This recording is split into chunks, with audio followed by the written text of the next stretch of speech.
Nabi Muhammad bilang, tafakur sejenak jauh lebih mulia daripada sholat sepanjang malam. Itu hadis. Bukan berarti bahwa Nabi Muhammad menyepelekan sholat, bukan. Jadi artinya Nabi Muhammad menitik beratkan, apapun yang kamu lakukan, pikirkan heula. Pahami dulu. Kabul tidak dikabul doa itu bukan tergantung kepada kata-kata doanya. Bergantung pada pikiran dan perasaanmu. Karena itu sebetulnya sumber utamanya. Jadi doa yang diucapkan dalam bentuk kata-kata itu hanya afirmasi saja. Tetapi apa yang kita katakan, kalau dinegasikan oleh pikiran dan perasaan kita, buat apa? Contoh, baru aja berdoa, ya Allah limpahkanlah rezeki kepadaku. Itu kata-katanya. Begitu anak bilang, Bu, tadi ada orang lewat, sepeda motornya bagus. Pengen Bu, jangan mimpi. Uang dari mana? Buat makannya susah. Padahal baru saja berdoa, ya Allah limpahkan rezeki. Kenapa sih ngomongnya, nanti kita bisa beli. Nanti ada waktunya kita bisa beli. Bahkan saya ajarkan pada anak, kamu juga nanti kalau sudah besar pasti bisa beli. Kenapa sih tidak dipilih kata-kata yang mendukung doa kita? Itu yang tidak disadari, karena hidup tanpa kesadaran. Kenapa kita harus paham bahwa semesta ini adalah garpu tala kosmik? Karena apa yang kita getarkan lewat pikiran dan perasaan kita, itu yang akan datang ke dalam kehidupan kita. Coba sekarang diubah menjadi tanpa batas. Jadi bagaimana? Keimanan kita adanya di mana? Katanya Allah bersama kita. Lebih dekat daripada urat nadi leher kita. Dia maha segalanya. Dia maha kaya, dia maha luas, dia maha kuasa, dia maha segalanya. Tapi Allah yang ada dalam diri kita pun oleh kita direndahkan dengan kata kita sendiri. Kita selama ini tidak sadar kalau kita telah menciptakan berbagai macam keterbatasan. Ini yang saya ajarkan adalah pelajaran kesadaran, bukan fiksi. Ini adalah pelajaran tentang sains. Ini ada ayatnya, ada di Quran, ini diajarkan. Cuman selama ini kan kita terlalu sibuk dengan idgham biguna, idgham biguna, ikhfa. Terlalu sibuk dengan itu. Lalu isi Quran sampai nggak pernah tahu. Kalau sudah melengking suaranya dan panjang pendeknya bagus, udah selesai. Rasanya sudah cukup beragama. Padahal baru baca.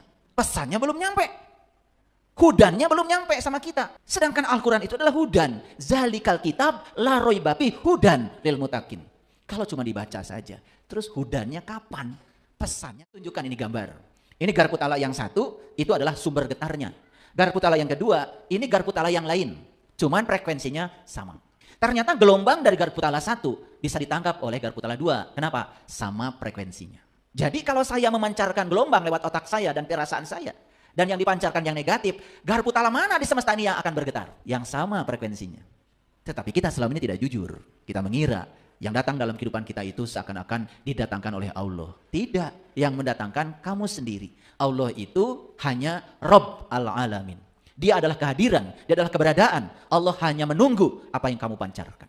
Maka Allah bilang, aku bergantung kepada sangkaan kamu. Padahal Nabi Muhammad bilang, tafakur sejenak jauh lebih mulia daripada sholat sepanjang malam. Itu hadis. Bukan berarti bahwa Nabi Muhammad menyepelekan sholat, bukan. Jadi artinya Nabi Muhammad menitik beratkan, apapun yang kamu lakukan, pikirkan heula. Pahami dulu.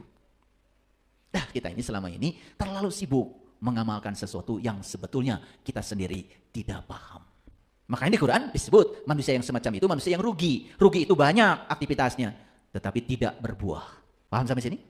Jadi garpu tala yang sebelah kiri itu sumbernya. Yang kanan, yang lain. Yang bisa digetarkan adalah sumber itu. Kenapa bergetar yang kanan? Satu frekuensi. Nih, coba perhatikan dalam hidup. Tukang gosip, pasti. Pasti temannya tukang gosip lagi. Coba lihat aja. Kalau nggak percaya sama saya. Orang yang mikirnya negatif, itu akan dikumpulkan dengan mereka yang negatif. Karena sama frekuensi. Coba, tukang ngeluh, pasti ketemu lagi dengan tukang ngeluh. Tukang curhat, pasti bakal ketemu lagi tukang curhat. Coba perhatikan, cuman kita tidak memperhatikan itu. Ketika kita mengubah diri kita di frekuensi yang berbeda, saksikan saya, yang hadir di kehidupan kita, orang-orang yang frekuensinya berbeda. Makanya mengubah nasib, berarti mengubah pikiran dan samakan frekuensi kita dengan frekuensi ilahi. Gimana caranya? Coba. Wujudkan sifat-sifat ilahi dalam diri. Maha pengasih, maha penyayang, maha luas, maha sabar, maha lembut. Wujudkan coba. Gambar apa ini? Yang sebelah kiri gambar pemancar. Yang sebelah kanan gambar radio. Nih supaya radio ini bisa menangkap siaran, apa yang harus dilakukan? Pertama radionya harus ada baterainya. Itu dulu. Betul? Iya dong, harus hidup. Cirinya orang hidup itu cuma satu, tumbuh dan berkembang. Sekarang saya tanya lagi, kalian tumbuh dan berkembang tidak? Mulai bingung. Atau difokuskan pertanyaannya, kalian sabarnya numbuh nggak? Kedewasanya numbuh nggak? Cara menerima kenyataan hidupnya numbuh nggak? Nah itu hidup baru. Baterai itu disebut spirit energy. Nah dalam diri kita ada baterai. Cuman baterainya itu macam-macam nih. Ya. Ada yang lemah, ada yang kuat sedikit, ada yang super kuat baterainya. Itu spirit. Spirit itu semangat hidup. Makanya kalau bangun pagi sudah kemurungsung, marah-marah, itu karena tidak mengerti hidup. Memandang dunia ini sebagai tempat yang suram. Orang yang semacam ini, ya suram terus hidupnya. Karena dia tidak bisa memandang dunia sebagai tempat yang banyak peluang, banyak probability. Indah dunia ini. Yang kedua, radionya harus diubah frekuensinya. Mau menangkap siaran dari radio mana? Pasti di-tuning namanya. Betul? Nah, di-tuning itu artinya disamakan frekuensinya. Makanya ketika di-tuning pada frekuensi tertentu, maka yang ditangkap itu adalah siaran dari radio tertentu, bukan dari tempat yang lain. Sama, kita mau menangkap frekuensinya ilahi, tuning. Samakan frekuensi kita dengan frekuensi ilahi. Gimana caranya?